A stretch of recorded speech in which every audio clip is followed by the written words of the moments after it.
Hi friends, PRAN வாங்கினா ஒரு time கண்டிப்பாக இந்த மாதிரி ட்ரை பண்ணுங்கள். டேஸ்ட் வைஸ் அல்டிமேட்டாக இருக்குங்க. நான் 1 கிலோ ப்ரான் வாங்கி அதை வாஷ் பண்ணி எடுத்துருக்கேன்.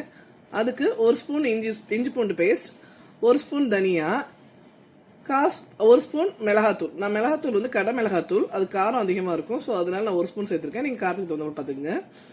1/4 ஸ்பூன் மஞ்சத்தூள், 1 ஸ்பூன் மிளகுத்தூள், 1/2 ஸ்பூன் ஜீரகத்தூள், தேவையான அளவு உப்பு, அதோட 1 ஸ்பூன் கரம் மசாலா சேர்த்துட்டு நல்லா மிக்ஸ் பண்ணி அட்லீஸ்ட் ஒரு 1/2 hourலேருந்து 1 hour வரணும் நல்லா ஊற வச்சுக்குங்க. அப்போ தான் வந்து நல்லாயிருக்கும், மசாலாஸ்லாம் நல்லா இறங்கி நல்லா டேஸ்ட் வைஸ் நல்லாயிருக்கும் நமக்கு. இப்போ 1 hour ஆயிடுச்சு. ஒரு வானலியில் கொஞ்சம் ஓரளவுக்கு எண்ணெய் தாராளமாக சேர்த்துக்குங்க, அப்போ தான் நல்லாயிருக்கும். தாளிக்கிறதுக்கு சோம்பு 1/2 ஸ்பூன் சேர்த்துட்டு, சோம்பு நல்லா பொரிஞ்சதுக்கப்புறம் நான் தூள் தான் சேர்த்துருக்கேன், நீங்கள் முழுசு கூட சேர்த்துக்கலாம்.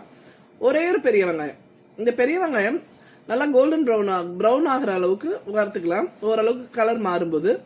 இப்போ நம்ம வந்து வெங்காயத்துக்கு தேவையான உப்பை சேர்த்துக்கலாம்.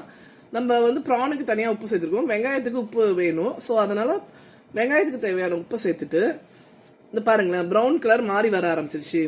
இந்த டைம் வந்து நம்ம ப்ரானை வந்து அதில் சேர்த்துக்கலாம். தண்ணி எதுவுமே சேர்க்காதீங்க, ஏன்னா வந்து ப்ரான் வந்து நல்லா தண்ணி விடும்.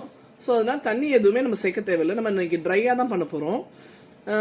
ஸோ எதுவுமே சேர்க்காம பாருங்கள் 80% நல்லா குக் ஆயிடுச்சு. இந்த டைம் கருவேப்பிலை ஒரு 3 பச்சை மிளகா கீரி சேர்த்துருக்கேன். சேர்த்துட்டு நல்லா தண்ணி சுண்டி ட்ரை ஆகி எண்ணெய் பிரிஞ்சு வரும்போது நம்ம ஆஃப் பண்ணிக்கலாம். இது ரச சாதம், சாம்பார் சாதம், எல்லாத்துக்குமே சைட் டிஷ், சப்பாத்தி எல்லாத்துக்குமே சூப்பராக இருக்குங்க.